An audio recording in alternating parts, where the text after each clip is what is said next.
ಸ್ಥಾನಕ್ಕೆ ನಿತೀಶ್ ಕುಮಾರ್ ರಾಜೀನಾಮೆಯನ್ನ ನೀಡಿದ್ದಾರೆ. ಈಗ ನಿತೀಶ್ ಕುಮಾರ್ ಬಿಹಾರದ ಹಂಗಾಮಿ ಸಿಎಂ, ರಾಜ್ಯಪಾಲರಿಗೆ ರಾಜೀನಾಮೆಯನ್ನ ಸಲ್ಲಿಸಿದ್ದಾರೆ. ಬಿಹಾರ ಸಿಎಂ ಇವತ್ತು ಸಂಜೆ 5 ಗಂಟೆಗೆ ಪ್ರಮಾಣ ವಚನವನ್ನ ಸ್ವೀಕಾರ ಮಾಡಲಿದ್ದಾರೆ. ಬಿಹಾರದಲ್ಲಿ ಆರ್ಜೆಡಿ ಹಾಗೆ ಕಾಂಗ್ರೆಸ್ ಮೈತ್ರಿ ಸರ್ಕಾರ ಈ ಮೂಲಕ ಪತನ ಆಗಿದೆ. ಸಿಎಂ ಸ್ಥಾನಕ್ಕೆ ನಿತೀಶ್ ಕುಮಾರ್ ರಾಜೀನಾಮೆ ನೀಡಿರೋದ್ರಿಂದ ಬಿಹಾರದಲ್ಲಿದ್ದ ಆರ್ಜೆಡಿ ಹಾಗೆ ಕಾಂಗ್ರೆಸ್ ಮೈತ್ರಿ ಸರ್ಕಾರದ ಪತನ. 9ನೇ ಬಾರಿಗೆ ಸಿಎಂ ಆಗಿ ಇವತ್ತು ಸಂಜೆ ನಿತೀಶ್ ಕುಮಾರ್ ಪ್ರಮಾಣ ವಚನ ಸ್ವೀಕಾರ ಮಾಡಲಿದ್ದಾರೆ. ಬಿಹಾರ ರಾಜಕೀಯದಲ್ಲಿ ಕ್ಷಣಕ್ಕೊಂದು ಬೆಳವಣಿಗೆ ಆಗ್ತಾ ಇದೆ.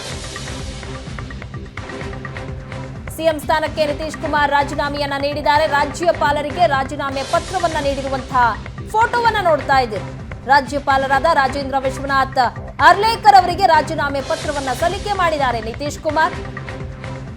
ಇವತ್ತು ಬೆಳಗ್ಗೆ ತಮ್ಮ ನಿವಾಸದಲ್ಲಿ ಜೆಡಿಯು ಶಾಸಕರ ಸಭೆ ಕರೆದಿದ್ರು. ಅಲ್ಲೇ ಹೇಳಿದ್ರು ನಾನು ರಾಜೀನಾಮೆ ಕೊಡ್ತಾ ಇದ್ದೀನಿ ಅಂತ. ಅದಾಗ್ತಾ ಇದ್ದಂತೆ ರಾಜ್ಯಪಾಲರ ಬಳಿ ಬಂದು ರಾಜ್ಯಪಾಲರಿಗೆ ರಾಜೀನಾಮೆ ಪತ್ರವನ್ನ ಸಲ್ಲಿಕೆ ಮಾಡಿದ್ದಾರೆ. ಆ ಫುಟೇಜ್ ಅನ್ನು ನೋಡ್ತಾ ಇದ್ದೀವಿ. ರಾಜ್ಯಪಾಲರಿಗೆ ರಾಜೀನಾಮೆ ಅಂಗೀಕಾರ ಸಹ ಆಗಿದೆ. ಬಿಹಾರದಲ್ಲಿ ಮೂಲಕ ಆರ್ಜೆಡಿ ಹಾಗೆ ಕಾಂಗ್ರೆಸ್ನ ಮೈತ್ರಿ ಸರ್ಕಾರ ಪತನ ಆಗಿದೆ. ರಾಜ್ಯಪಾಲರನ್ನ ಭೇಟಿಯಾಗಿ ಸಿಎಂ ಸ್ಥಾನಕ್ಕೆ ರಾಜೀನಾಮೆಯನ್ನ ನೀಡಿದ್ದಾರೆ ನಿತೀಶ್ ಕುಮಾರ್. ಆ ಫೋಟೋವನ್ನ ನೋಡ್ತಾ ಇದ್ದೀರಾ. ರಾಜ್ಯಪಾಲರಾದ ರಾಜೇಂದ್ರ ವಿಶ್ವನಾಥ್ ಅರ್ಲೇಕರ್ಗೆ ರಾಜೀನಾಮೆ ಪತ್ರವನ್ನ ನೀಡಿರುವಂತಹ ಫೋಟೋ ನೋಡ್ತಾ ಇದ್ದೀರಿ. ರಾಜ್ಯಪಾಲರು ರಾಜೀನಾಮೆಯನ್ನ ಅಂಗೀಕರಿಸಿದ್ದಾರೆ. ಇನ್ನು ಸಿಎಂ ಸ್ಥಾನಕ್ಕೆ ನಿತೀಶ್ ಕುಮಾರ್ ರಾಜೀನಾಮೆ ಸಲ್ಲಿಕೆ ಮಾಡಿದ್ದಾರೆ. ಆರ್ಜೆಡಿ ಜೊತೆ ಮೈತ್ರಿಯನ್ನ ಕಂಡುಕೊಂಡಿದ್ದೇನೆ ಎಂದ ನಿತೀಶ್. ಕಳೆದುಕೊಂಡಿದ್ದೀನಿ ಅಂತ ಹೇಳಿದ್ದಾರೆ ನಿತೀಶ್. ಆರ್ಜೆಡಿ ಜೊತೆ ಇನ್ ಮುಂದೆ ಮೈತ್ರಿ ಇರೋದಿಲ್ಲ ಅಂತ ನಿತೀಶ್ ಕುಮಾರ್ ಹೇಳಿದ್ದಾರೆ. ಮಹಾಗಠಬಂಧನ್ ಕೊನೆಯಾಗಿದೆ ಅಂತ ನಿತೀಶ್ ಕುಮಾರ್ ಹೇಳಿದ್ದಾರೆ. ಶಾಸಕರ ಜೊತೆ ಚರ್ಚೆ ಬಳಿಕ ಈ ನಿರ್ಧಾರ ಮಾಡಿರುವೆ. ರಾಜೀನಾಮೆ ಬಳಿಕ ನಿತೀಶ್ ಕುಮಾರ್ ಅವರ ಮೊದಲ ಪ್ರತಿಕ್ರಿಯೆ ಇದು. ಆರ್ಜೆಡಿ ಜೊತೆ ಮೈತ್ರಿಯನ್ನ ಕಳೆದುಕೊಂಡಿದ್ದೀನಿ ಅಂತ ನಿತೀಶ್ ಕುಮಾರ್ ಹೇಳಿದ್ದಾರೆ. ಶಾಸಕರ ಜೊತೆಯಲ್ಲಿ ಚರ್ಚೆ ಮಾಡಿ ನಿರ್ಧಾರಕ್ಕೆ ಬಂದಿದ್ದೀನಿ. ಇದು ರಾಜೀನಾಮೆ ಕೊಟ್ಟ ಬಳಿಕ ನಿತೀಶ್ ಕುಮಾರ್ ಅವರ ಮೊದಲ ಪ್ರತಿಕ್ರಿಯೆ. ಮಹಾಗಠಬಂಧನ್ ಅನ್ನ ಕೊನೆ ಆಗಿದೆ ಅಂತ ನಿತೀಶ್ ಕುಮಾರ್ ಹೇಳಿದ್ದಾರೆ. हमने आज गवर्नर साहब को दे दिया। ऐसी नौबत क्यों आई ऐसी? अरे इसलिए नौबत हुई है कि ठीक नहीं चल रहा था, तो इसीलिए थोड़ी परेशान। आप लोग तो हमसे बहुत पूछ रहे थे, हम बीच में बंद कर दिए थे कुछ बोलना, तो हम देख रहे थे। तो वही सब लोगों की राय, अपने पार्टी के लोगों की राय, चारों तरफ से राय आ रही थी, तो हमने सब लोगों की बात को सुन लिया। तो इसीलिए आज हमने इस्तीफा दे दिया। अब ये जो भी सरकार थी वो समाप्त कर दिया गया। आप गठबंधन को आपको छोड़ना पड़ा? नहीं, हाँ, अभी हम जो पहले गठबंधन को छोड़ के नए गठबंधन बनाए थे, और जो नया गठबंधन 1.5 महीना से बनाए थे, 1.5 साल से, तो यहाँ पर भी जो स्थिति इधर आकर के ठीक नहीं लगी है। और जिस तरह से लोगों का दावा हो रहा था, जो इतना मेहनत किया जाता था कि वही लोग ये सब काम कर रहे हैं, तो सब जरा धीरे धीरे लोगों को खराब लग रहा था। तो इसीलिए ಇನ್ನು ಇಂಡಿಯಾ ಮೈತ್ರಿಕೂಟದ ವಿರುದ್ಧ ನಿತೀಶ್ ಕುಮಾರ್ ವಾಗ್ದಾಳಿ ನಡೆಸಿದ್ದಾರೆ. INDIA ಮೈತ್ರಿಕೂಟದಲ್ಲಿ ಯಾವುದೂ ಸರಿ ಇಲ್ಲ ಅಂತ ವಾಗ್ದಾಳಿ ನಡೆಸಿದ್ದಾರೆ ನಿತೀಶ್ ಕುಮಾರ್. ನಮ್ಮ ಬೇಡಿಕೆ ಈಡೇರಿಸುವಲ್ಲಿ INDIA ವಿಫಲ ಆಗಿದೆ. ಸಿಎಂ ಸ್ಥಾನಕ್ಕೆ ರಾಜೀನಾಮೆ ನೀಡಬೇಕಾದ ಸ್ಥಿತಿ ಇತ್ತು. ಹೀಗಾಗಿ ನಾನು ಸಿಎಂ ಸ್ಥಾನಕ್ಕೆ ರಾಜೀನಾಮೆಯನ್ನ ಕೊಟ್ಟಿದ್ದೀನಿ ಅಂತ ರಾಜೀನಾಮೆ ಬಳಿಕ ನಿತೀಶ್ ಕುಮಾರ್ ಈ ರೀತಿ ಹೇಳಿಕೆ ಕೊಟ್ಟಿದ್ದಾರೆ. INDIA ಮೈತ್ರಿಕೂಟದಲ್ಲಿ ಯಾವುದೂ ಸರಿ ಇರಲಿಲ್ಲ. ನಮ್ಮ ಬೇಡಿಕೆಗಳನ್ನ ಈಡೇರಿಸುವಲ್ಲಿ ಆ ಮೈತ್ರಿಕೂಟ ವಿಫಲ ಆಗಿತ್ತು ಅಂತ ವಾಗ್ದಾಳಿ ನಡೆಸಿದ್ದಾರೆ. भाई हमने बता दिया कि हमको लगा, हम बीच में तो कुछ नहीं बोल रहे थे। आप याद करिए ना कि बीच में बहुत कुछ कहना चाह रहे थे, नहीं कुछ बोल रहे थे। हम कुछ नहीं बोल रहे थे, चारों तरफ की बात थी। कितना काम हम कर रहे थे, और उधर भी लोग हम अलायंस करवाए, क्या क्या करवाने में लगे, और कोई कुछ काम ही नहीं कर रहे थे। तो सबको लेकर के तकलीफ, और यहाँ पर भी लोगों को तकलीफ। तो ये हो गया तो हमने बोलना छोड़ दिया था। अब सबके लिखित ಡೀಟೇಲ್ಸ್ ಕೊಡ್ತಾರೆ ನಮ್ಮ ರಾಜಕೀಯ ವಿಶ್ಲೇಷಕರಾದ ಪ್ರಶಾಂತ್ ನಾತು ಬಿಹಾರ ಸಿಎಂ ಸ್ಥಾನಕ್ಕೆ ನಿತೀಶ್ ಕುಮಾರ್ ರಾಜೀನಾಮೆಯನ್ನ ನೀಡಿದ್ದಾರೆ. ಇದರ ಜೊತೆಗೆ ಬಿಜೆಪಿ ಜೊತೆ ಸೇರಿ 9ನೇ ಬಾರಿ ಸಿಎಂ ಆಗೋದಕ್ಕೆ ಸಿದ್ಧತೆಗಳು ಸಹ ಆಗ್ತಾ ಇದೆ. ಈಗ ಯಾವ ರೀತಿಯಾಗಿ ವಿಶ್ಲೇಷಣೆ ಮಾಡಬಹುದು ಬಿಹಾರದ ರಾಜಕೀಯವನ್ನ ಅಂತ? ಪ್ರಗತಿ, ನಿತೀಶ್ ಕುಮಾರ್ ತಮ್ಮ ಮಾತಿನಲ್ಲೇ ಸ್ಪಷ್ಟಪಡಿಸಿದ್ದಾರೆ, INDA ಒಕ್ಕೂಟದಲ್ಲಿ ಎಲ್ಲವೂ ಸರಿ ಇರಲಿಲ್ಲ. INDA ಒಕ್ಕೂಟ ಮೊದಲು ಅಸ್ತಿತ್ವಕ್ಕೆ ಬಂದಾಗ ತನಗೆ ಕೆಲವು ಭರವಸೆಗಳನ್ನ ನೀಡಲಾಗಿತ್ತು. ನಾನೇ ಸ್ವತಃ ಇಡೀ ದೇಶದಲ್ಲಿ ತಿರುಗಾಡಿ INDA ಒಕ್ಕೂಟವನ್ನು ರಚಿಸಿದ್ರು ಕೂಡ ನಂತರ ಅದರಲ್ಲಿ ಅನೇಕ ರೀತಿಯಾಗಿರ್ತಕ್ಕಂಥ ವಿಸಂಗತಿಗಳು ಬಂದು ಆ ಕಾರಣದಿಂದ ನನಗೆ ತೀವ್ರ ಬೇಸರವಾಗಿದೆ ಅಂತಕ್ಕಂಥದ್ದನ್ನ ನಿತೀಶ್ ಕುಮಾರ್ ತಮ್ಮ ಮಾತಿನಲ್ಲಿ ಸ್ಪಷ್ಟ ಶಬ್ದಗಳಲ್ಲಿ ಹೇಳ್ತಾ ಇದ್ದಾರೆ. ಯಾವುದೇ ಕಾರಣಕ್ಕೂ ಕೂಡ INDA ಒಕ್ಕೂಟ ತೊರೆಯುವ ಯೋಚನೆ ಬಂದರೂ ಕೂಡ ನಾನು ಸುಮ್ಮನಿದ್ದೇನೆ. ಆದ್ರೆ ಅತಿಯಾಯ್ತು ಅಂದಾಗ ಅಲ್ಲಿಂದ ಹೊರಗೆ ಬರೋದು ಅನಿವಾರ್ಯವಾಗಿತ್ತು.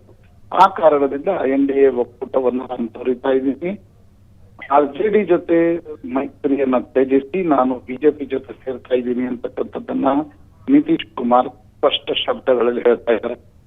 ಕರ್ನಾಟಕದ ವಿಧಾನಸಭಾ ಚುನಾವಣೆಗೆ ಮುಂಚೆ ನಿತೀಶ್ ಕುಮಾರ್ INDA ಒಕ್ಕೂಟದ ಒಂದು ಪ್ರಮುಖ ನಾಯಕರಾಗಿ ಹೊರಹೊಮ್ಮುತ್ತಾರೆ ಅಂತಕ್ಕಂಥ ಸಂಕೇತಗಳಿತ್ತು. ಆದರೆ ಕಾಂಗ್ರೆಸ್ ನಿಧಾನವಾಗಿ ನಿತೀಶ್ ಕುಮಾರ್ ಅವರನ್ನ ಸ್ನಬ್ ಮಾಡಿ ತಾನು ಆ ನಾಯಕತ್ವವನ್ನ ಪಡಿಬೇಕು ಅಂತಕ್ಕಂಥ ಒಂದು ಪ್ರಯತ್ನದಲ್ಲಿತ್ತು. ಅದೇ ರೀತಿಯಾಗಿ ಮಲ್ಲಿಕಾರ್ಜುನ್ ಖರ್ಗೆ ಅವ್ರನ್ನ ಸಂಚಾಲಕರನ್ನಾಗಿ ಮಾಡಿದಾಗ ನಿತೀಶ್ ಕುಮಾರ್ ವ್ಯಗ್ರರಾಗಿ ಆ ಒಂದು ಒಕ್ಕೂಟದಿಂದ ಹೊರಗಡೆ ಬರ್ತಾ ಇದ್ದಾರೆ ಅನ್ನೋದು ಸ್ಪಷ್ಟವಾಗಿ ಕಾಣ್ತಾ ಇದೆ. ಒಂದ್ ಕಡೆ ಮಮತಾ ನಿತೀಶ್ ಕುಮಾರ್ ಅವ್ರನ್ನ ವಿರೋಧಿಸಿ INDA ಒಕ್ಕೂಟದಿಂದ ಹೊರಗಡೆ ಹೋದ್ರೆ, ಮಮತಾರ ಮಾತು ಕೇಳಿ ನಿತೀಶ್ ಕುಮಾರ್ ಅವರನ್ನು ಸ್ನಬ್ ಮಾಡಿದ್ರಿಂದ ನಿತೀಶ್ ಕುಮಾರ್ ಕೂಡ INDA ಒಕ್ಕೂಟದಿಂದ ಹೊರಗಡೆ ಬಂದಿರುವುದು ಸ್ಪಷ್ಟವಾಗಿ ಕಾಣ್ತಾ ಇದೆ. ಒಂದು ಒಕ್ಕೂಟವನ್ನ ಬಿಜೆಪಿ ವಿರುದ್ಧ ರಚಿಸಿ ಒಂದ್ ಸಿಂಗಲ್ ಕ್ಯಾಂಡಿಡೇಟ್ ಕೊಡ್ತೀವಿ ಅಂತಕ್ಕಂಥದ್ದು ಹೊರಟ INDA ಒಕ್ಕೂಟಕ್ಕೆ ಒಂದು ದೊಡ್ಡ ಹೊಡೆತ ಬಿದ್ದಿದೆ. ಆ ಕಡೆ ಮಮತಾ ಕೇಜ್ರಿವಾಲ್, ಈ ಕಡೆ ನಿತೀಶ್ ಕುಮಾರ್ ಕೂಡ INDA ಒಕ್ಕೂಟದಿಂದ ಹೊರಗಡೆ ಬಂದಿದ್ದಾರೆ. ಅಂದ್ರೆ ಒಂದು ರೀತಿ INDA ಒಕ್ಕೂಟ ಇವತ್ತು ನಾನ್ ಸ್ಟಾರ್ಟರ್ ರೀತಿಯಲ್ಲಿ, ಅಂದ್ರೆ ಶುರು ಆದ್ರೂ ಕೂಡ ಅದು ಗಮ್ಯವನ್ನು ತಲುಪದ ಒಂದು ವಾಹನದ ರೀತಿಯಲ್ಲಿ INDA ಒಕ್ಕೂಟ ಕಾಣ್ತಾ ಇದೆ. ಆ ಕಾರಣದಿಂದ ಒಬ್ಬೊಬ್ಬರಾಗಿ ಅದರಿಂದ ಹೊರಗಡೆ ಬರ್ತಾ ಇದ್ದಾರೆ ಅನ್ನೋದು ಸ್ಪಷ್ಟವಾಗಿ ಕಾಣ್ತಾ ಇದೆ. ಒಂದು ಕಡೆ ಮಹಾರಾಷ್ಟ್ರದಲ್ಲಿ ನಾನ್ ಬಿಜೆಪಿ ಸರ್ಕಾರ ಇತ್ತು.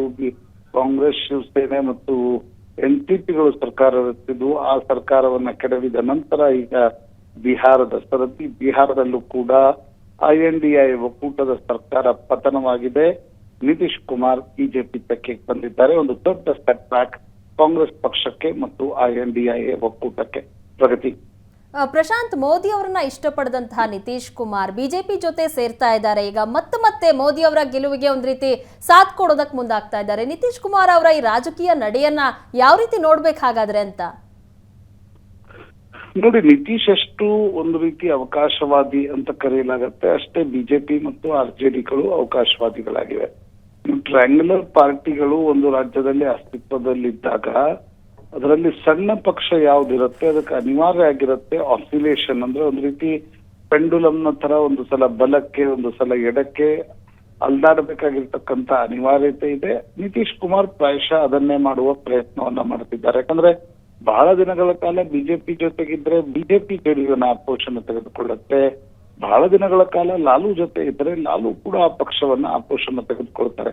ಹೀಗಾಗಿ 3-4 ವರ್ಷಗಳಿಗೊಮ್ಮೆ ಆ ಕಡೆ ಈ ಕಡೆ ಓಡಾಡ್ತಾ ನಿತೀಶ್ ಕುಮಾರ್ ಸತತವಾಗಿ ಅಧಿಕಾರವನ್ನ ಉಳಿಸ್ಕೊಳ್ತಾ ಇದ್ದಾರೆ. ನೋಡಿ, 2005ರಲ್ಲಿ ನಿತೀಶ್ ಮೊದಲ ಬಾರಿ ಮುಖ್ಯಮಂತ್ರಿ ಆದ್ರು. 2010ರ ಚುನಾವಣೆ ಬಿಜೆಪಿ ಜೆಡಿಯು ಒಟ್ಟಿಗೆ ಎದುರಿಸಿದ್ವು. ಆದ್ರೆ ಯಾವಾಗ ನರೇಂದ್ರ ಮೋದಿ 2013ರಲ್ಲಿ ಪ್ರಧಾನಮಂತ್ರಿ ಅಭ್ಯರ್ಥಿ ಆದ್ರು, ನಿತೀಶ್ ಕುಮಾರ್ ಬಿಜೆಪಿಯ ಸಖ್ಯವನ್ನ ತೊರೆದ್ರು. ಏಕಾಂಗಿಯಾಗಿ ಲೋಕಸಭಾ ಚುನಾವಣೆಯನ್ನ ಸ್ಪರ್ಧಿಸಲಾಯಿತು. ಆದ್ರೆ ಏಕಾಂಗಿಯಾಗಿ ಹೋದ್ರೆ ಲಾಭ ಆಗಲ್ಲ ಅಂತ ಗೊತ್ತಾದಾಗ 2015ರ ವಿಧಾನಸಭೆಯನ್ನ ಒಟ್ಟಿಗೆ ನಿತೀಶ್ ಮತ್ತು ಲಾಲು ಸ್ಪರ್ಧಿಸಿದ್ರು. 2017ರಲ್ಲಿ ನಿತೀಶ್ ಕನಸ್ತು ಇಲ್ಲ, ತೇಜಸ್ವಿ ಯಾದವ್ ಮತ್ತು ತೇಜ್ ಪ್ರತಾಪ್ ಯಾದವ್ ತುಂಬಾ ಒತ್ತಡ ಬೀಳಿಸ್ತಾ ಇದ್ದಾರೆ, ಪ್ರಭಾವ ಮಾಡ್ತಾ ಇದ್ದಾರೆ ಅನ್ನೋದು ಗೊತ್ತಾದಾಗ ನಿತೀಶ್ ಕುಮಾರ್ ಆ ಒಂದು ಸಖ್ಯವನ್ನ ಬಿಜೆಪಿ ಜೊತೆಗೆ ಬಂದ್ರು. 20ರಲ್ಲಿ ನಿತೀಶ್ ಮತ್ತು ಬಿಜೆಪಿ ಒಟ್ಟಿಗೆ ಚುನಾವಣೆಯನ್ನ ಎದುರಿಸಿದ್ವು, ಚುನಾವಣೆಗಳನ್ನ ಗೆದ್ದು. 22ರಲ್ಲಿ ನಿತೀಶ್ ಅನಿಸ್ತು ಇಲ್ಲ ನಾನೊಂದು ಪ್ರಯತ್ನವನ್ನ ಪ್ರಧಾನಮಂತ್ರಿ ಅಭ್ಯರ್ಥಿಯನ್ನ ಮಾಡಬೇಕು ನರೇಂದ್ರ ಮೋದಿ ವಿರುದ್ಧ ಅಂತಕ್ಕಂಥದ್ದು. ಹೀಗಾಗಿ ನರೇಂದ್ರ ಮೋದಿ ವಿರುದ್ಧ ಒಂದು ಒಕ್ಕೂಟವನ್ನ ರಚಿಸುವ ಪ್ರಯತ್ನವನ್ನ ಮಾಡಿದ್ರು. ಅದು ವಿಫಲವಾದಾಗ ವಾಪಸ್ ಬಿಜೆಪಿಗೆ ಬಂದಿದ್ದಾರೆ. ನಿಶ್ಚಿತವಾಗಿ ಒಂದು ಪಲ್ಟುರಾಮ್ ಅಂತ ನಿತೀಶ್ ಕುಮಾರನ್ನ ಕರೆಯಲಾಗಿತ್ತೆ. ಹೆಸರಿಗೆ ಅನ್ವರ್ಥಕವಾಗಿ ನಿತೀಶ್ರ ರಾಜಕಾರಣ ಕೂಡ ಇರುತ್ತೆ. ಹೀಗಾಗಿ 2005ರಿಂದ ಸತತವಾಗಿ 2024 ಮತ್ತೆ ಮುಖ್ಯಮಂತ್ರಿ ಆಗ್ತಿದ್ದಾರೆ.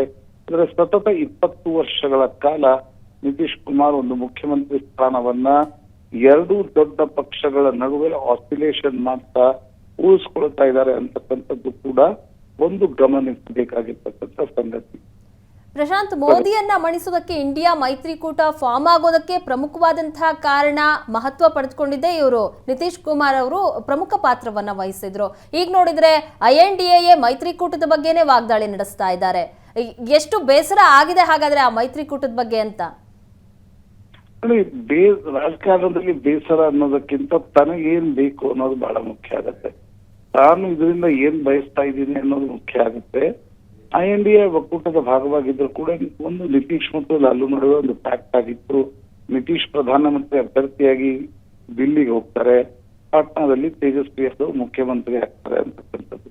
ಆದ್ರೆ ಅದು ಸಾಧ್ಯ ಆಗದೆ ಇದ್ದಾಗ ಲಾಲು ಕೂಡ ಒಂದು ಕಡೆಯಿಂದ JDU ಶಾಸಕರನ್ನ ಸೆಳೆಯುವ ಪ್ರಯತ್ನವನ್ನ ಮಾಡ್ತಾ ಇದ್ರು. ಅದು ಗೊತ್ತಾದರಿಂದಲೇ ನಿತೀಶ್ ಕುಮಾರ್ ಬಿಜೆಪಿ ಕಡೆಗೆ ಹಾರ್ತಾ ಇದ್ದಾರೆ. ಯಾವುದೇ ಕಾರಣಕ್ಕೂ ಕೂಡ ಲಾಲು ಇರ್ಲಿ, ಬಿಜೆಪಿ ಇರ್ಲಿ ಅಥವಾ ನಿತೀಶ್ ಇರ್ಲಿ, ರಾಜಕಾರಣದಲ್ಲಿ ಶಾಶ್ವತ ಮೈತ್ರಿ, ಶಾಶ್ವತ ಶತ್ರುಗಳು ಇರಲ್ಲ ಅನ್ನೋದಕ್ಕೆ ಬಿಹಾರದ ರಾಜಕಾರಣ ಒಂದು ಸ್ಪಷ್ಟವಾಗಿರ್ತಕ್ಕಂಥ ಉದಾಹರಣೆ. ಆ ಕಾರಣದಿಂದ ನಿತೀಶ್ ಕುಮಾರ್ ಒಮ್ಮೆ ಆ ಕಡೆ ಒಮ್ಮೆ ಈ ಕಡೆ ಅಂತಕ್ಕಂಥ ರೀತಿಯಲ್ಲಿ ಜಿಗಿತವನ್ನ ಮುಂದುವರಿಸಿದ್ದಾರೆ.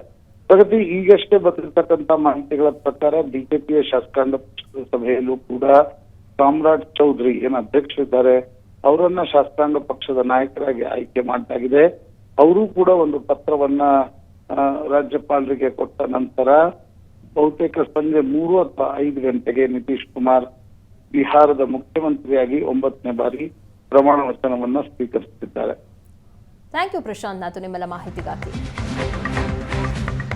ಇವತ್ತು ಸಂಜೆ 4 ಗಂಟೆಗೆ ನಿತೀಶ್ ಕುಮಾರ್ ಪ್ರಮಾಣ ವಚನ ಪದಗ್ರಹಣ ಸ್ವೀಕಾರ ಮಾಡ್ತಾರೆ. ಇವತ್ತು 4 ಗಂಟೆಗೆ Nitish Kumar. BJP, JDU, HAM ಸೇರಿ ಹೊಸ ಸರ್ಕಾರದ ರಚನೆ ಆಗುತ್ತೆ ಬಿಹಾರದಲ್ಲಿ. 3 ಪಕ್ಷದ ಬಲ 128, ಆದರೆ ಬಿಹಾರದ ಮ್ಯಾಜಿಕ್ ನಂಬರ್ 122. ಬಿಜೆಪಿ, JDU ಅಧಿಕಾರ ಹಂಚಿಕೆ ಸೂತ್ರವೂ ಸಹ ಈಗಾಗಲೇ ಫೈನಲ್ ಆಗಿದೆ. ನಿತೀಶ್ ಕುಮಾರ್ CM ಆದ್ರೆ ಬಿಜೆಪಿಯಲ್ಲಿ ಇಬ್ಬರಿಗೆ DCM ಪಟ್ಟ ಸಿಗುತ್ತೆ. ಪ್ರಮಾಣ ವಚನ 5 ಗಂಟೆಗೆ ಸ್ವೀಕಾರ ಮಾಡೋ ಸಾಧ್ಯತೆ ಇದೆ. ಸುಶೀಲ್ ಕುಮಾರ್ ಮೋದಿ ಹಾಗೆ ರೇಣುದೇವಿ DCM ಆಗುವಂತಹ ಸಾಧ್ಯತೆ ಇದೆ. ಇವತ್ತೇ ಪಾಟ್ನಾಗೆ ಬರಲಿದ್ದಾರೆ ಅಮಿತ್ ಶಾ ಹಾಗೆ JP ನಡ್ಡಾ. ನಿತೀಶ್ ಪ್ರಮಾಣ ವಚನಕ್ಕೆ ದೆಹಲಿಯ ಬಿಜೆಪಿ ನಾಯಕರು ಸಹ ಭಾಗಿಯಾಗಲಿದ್ದಾರೆ. ಘಟಬಂಧನ್ ಬಿಟ್ಟು ಮತ್ತೆ NDA ತೆಕ್ಕೆಗೆ ನಿತೀಶ್ ಕುಮಾರ್ ಸೇರ್ತಾ ಇದ್ದಾರೆ. ಇವತ್ತು ಸಂಜೆ 5 ಗಂಟೆಗೆ ಪ್ರಮಾಣ ವಚನವನ್ನ ಸ್ವೀಕಾರ ಮಾಡಲಿದ್ದಾರೆ.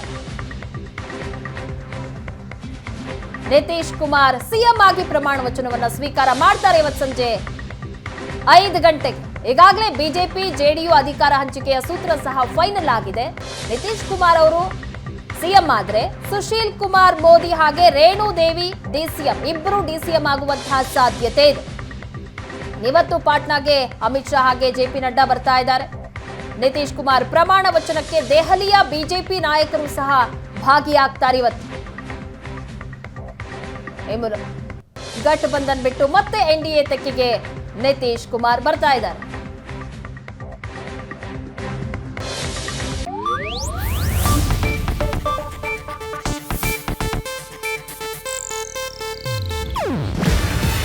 ಇದು ಏಷ್ಯಾನೆಟ್ ನ್ಯೂಸ್ ನೆಟ್ವರ್ಕ್ ಪ್ರಸ್ತುತಿ.